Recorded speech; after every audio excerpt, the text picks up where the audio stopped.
അപേക്ഷിക്കാൻ വന്നതാണ്. മാഡത്തിന്റെ മുഖം കണ്ടിട്ട് വരുമാനം ഇല്ലാത്ത കൂട്ടത്തിലാണെന്ന് തോന്നുന്നേ ഇല്ല.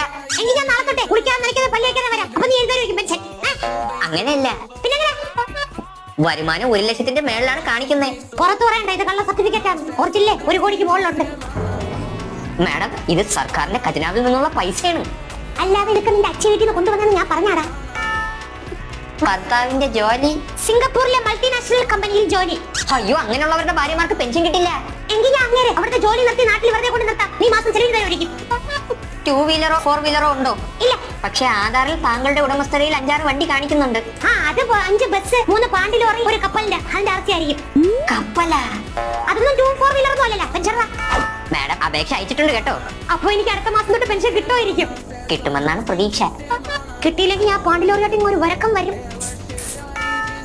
എന്റെ 1600 രൂപ കിട്ടാൻ ഞാൻ എന്തും ചെയ്യും. എന്തും.